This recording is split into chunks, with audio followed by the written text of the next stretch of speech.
पूर्ण परमात्मा सतगुरु रामपाल जी भगवान से नाम उपदेश प्राप्त करने के बाद भगत ने घर पर दरबार साहिब में क्या क्या वस्तु रखनी चाहिए। गुरुदेव भगवान कहते हैं, गुरु को पूर्ण ब्रह्म कर जाने और भाव कभू नहीं आने। कबीर परमात्मा के सत भक्ति विधान अनुसार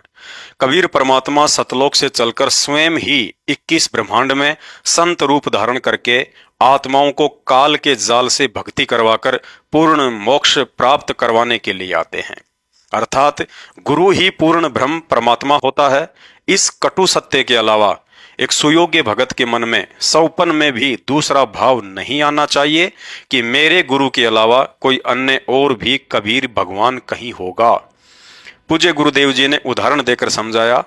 कि एक पतिव्रता औरत के सामने उसके पति से भी सुंदर चाहे सोने का पुरुष बनाकर क्यों ना खड़ा कर दिया जाए, अपने पति के अतिरिक्त सौपन में भी उस औरत के मन में पति वाला भाव किसी भी गैर पुरुष में बन ही नहीं सकता। ठीक इसी तरह पूर्ण सतगुरु से उपदेश प्राप्त भगत ने अपने सतगुरु को ही परमात्मा मानकर दरबार साहिब में अकेले उन्हीं की तस्वीर रखकर पूजा करनी होती है। इसी को पतिव्रता पद की भक्ति कहते हैं।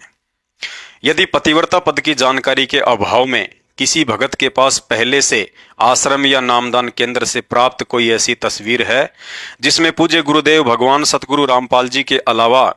आदरणीय गरीबदास जी महाराज, आदरणीय रामदेवानंद जी, आदरणीय पंडित चितानंद जी या कबीर साहिब की हाथ से बनाई हुई दाढ़ी मूछ वाली 650 साल पुरानी काल्पनिक फोटो दरबार साहिब में विराजमान है, तो पतिव्रता पद के लिए उस भगत आत्मा ने पतिव्रता धर्म का पालन करते हुए दरबार साहिब से उन सभी तस्वीरों को हटाकर अकेले अपने गुरुदेव सतगुरु रामपाल जी भगवान की ही एकमात्र तस्वीर विराजमान करनी है। क्योंकि पूर्ण मोक्ष प्राप्ति के लिए पूजा केवल एकमात्र उसी परमपिता परमेश्वर कबीर साहिब जी की करनी है, जो कबीर साहिब वर्तमान में 8 सितंबर 1951 से सतगुरु रामपाल जी के नाम से भारतवर्ष की पावन भूमि पर सतगुरु रूप में स्वयं ही प्रकट हैं, जिनके बराबर दैवीय शक्ति सकल सृष्टि में अन्य कोई और नहीं है। भाइयों और बहनों, दरबार साहिब से पूज्य गुरुदेव भगवान की तस्वीर के अतिरिक्त हटाई गई अन्य तस्वीरों को थोड़ा थोड़ा देसी घी लगाकर अग्नि में स्वाह कर देना है या बहते हुए किसी नदी या नहर के जल में जल प्रवाह कर देना है। आदरणीय गरीबदास जी महाराज कहते हैं, सतगुरु और साहिब एक है, दूजा ब्रह्म विरोध, बिना सतगुरु सूझे नहीं, चाहे पढ़ो 18 बोध। अर्थात यदि साधक अपने सतगुरु के अलावा किसी और में कबीर जी के दर्शन करता है या अपने सतगुरु के अलावा यह मानता है कि असली कबीर भगवान तो सतलोक में बैठे हैं तथा संत रामपाल जी तो कबीर जी के द्वारा सतलोक से भेजे गए कोई अवतार या उनके संदेश वाहक हैं,